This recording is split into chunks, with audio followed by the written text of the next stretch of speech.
A plane carrying 17 Americans and a British passenger who resides in the U.S. landing in Omaha earlier this morning after being evacuated from the cruise ship at the center of the Hantavirus outbreak. Our next guest says that the risk of a wider outbreak is low. Joining us right now is former FDA Commissioner Dr. Scott Gottlieb, who is also a CNBC contributor and serves on the boards of Illumina, Pfizer, and United Health. And Scott, thanks for coming in today. Thanks a lot. I don't think we've talked about Hantavirus at all on this show before this morning. We've been watching this cruise ship, kind of keeping an eye on it. But now there's the point where they're bringing passengers back to the United States, back to other countries. In France overnight, a passenger there did develop symptoms on the plane on her way back, and I believe those conditions worsened in the hospital overnight. How do you look at this? How do you try and figure out what comes next? Well, these cases probably are from the initial infection on that cruise ship. The last death on that cruise ship was May 2nd. That patient developed symptoms on April 28th. So the people who are coming back are still within the incubation window. Probably they'll be in that window through mid-May. So we're not out of the woods for the initial cases on that cruise ship.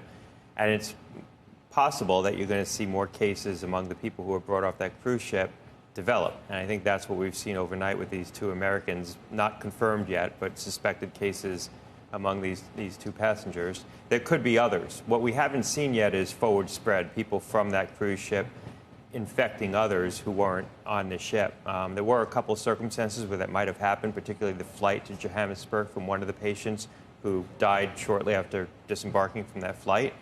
People on that flight probably are at risk, so they need to follow those people closely. They're doing that. Public health is doing that.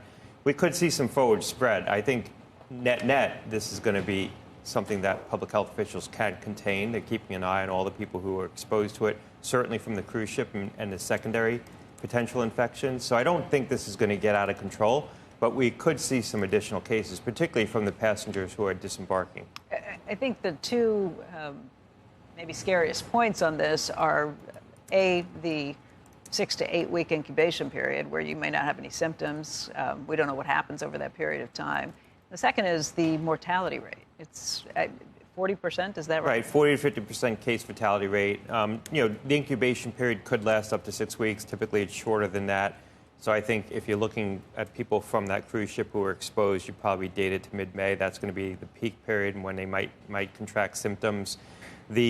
Typically, what we believe about this particular strain is you're not infectious until you develop symptoms. There's some outlier cases based on past precedent where people did seem to be contagious even before they had symptoms.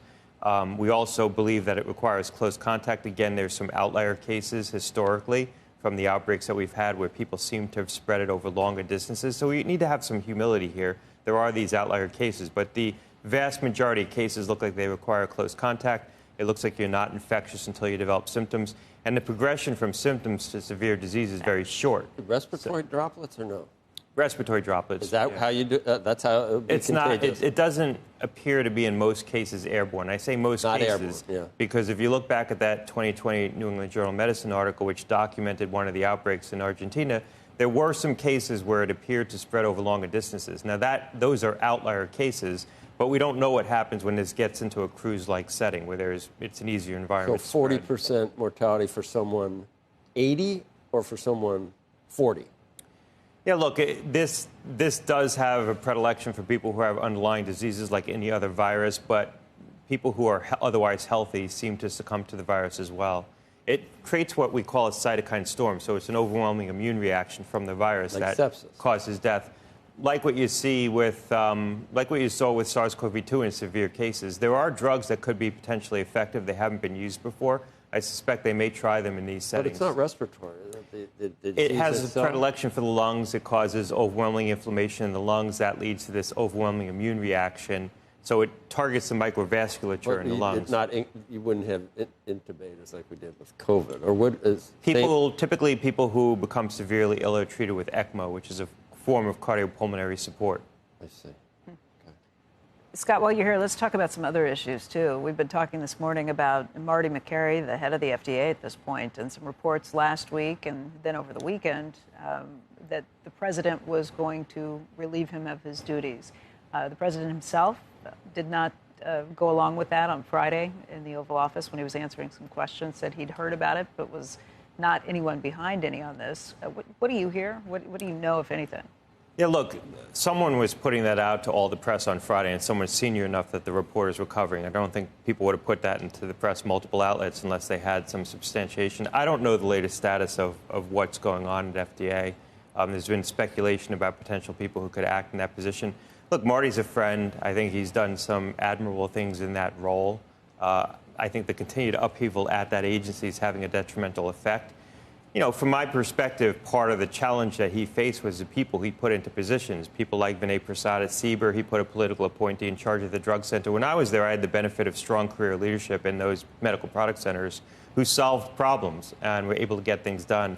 I think Marty has not had that benefit, and he's had some stumbles as a result. Has not had that benefit, meaning these were political appointees with an agenda, not somebody who was just going to follow the science? Basically, you know, look, he appointed them. And I think, again, he's done some good things at the agency. He got a lot of non-synthetic food dyes approved. He also implemented or started to implement reforms to the phase 1 development process.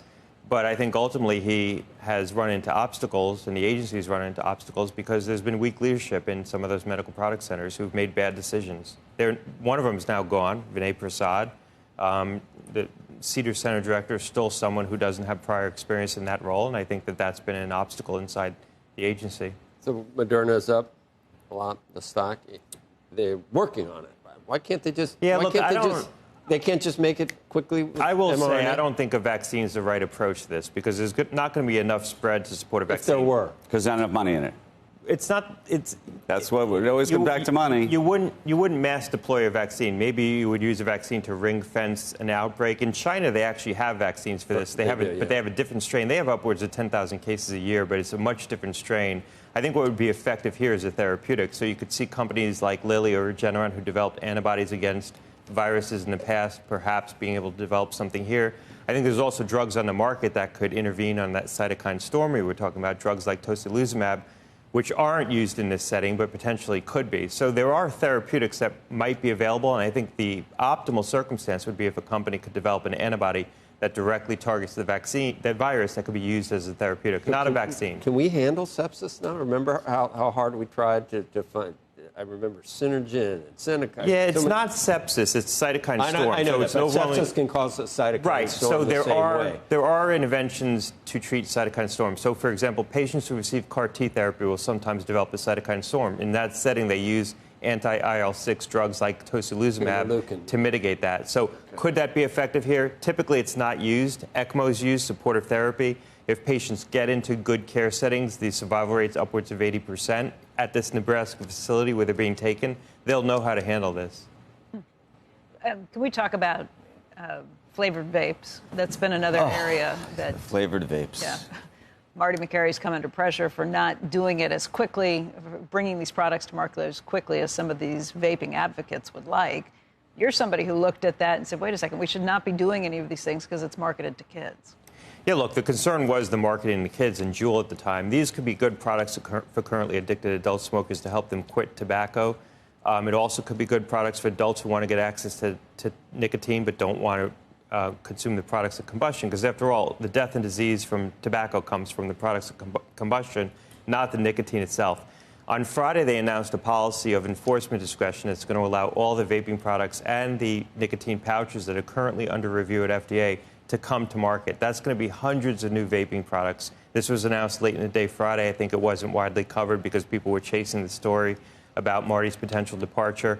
This is going to be very profound. You're going to see companies put dozens, individual companies put dozens of new vaping products onto the market as a result of this policy. I think the right thing, if there were applications sitting with the agency for a long time, so they needed to resolve that. If they were going to use an enforcement discretion policy to allow those products to come to the market while those applications were being reviewed, I think there should have been some governing principles, like they should have allowed products that had age verification on the devices, and there are some of those being developed, not allow the full panoply of products to come onto the market that haven't been reviewed by the agency. That's where we are right now. I think you're going to start to see these things show up at convenience stores and other kinds of places that sell tobacco products.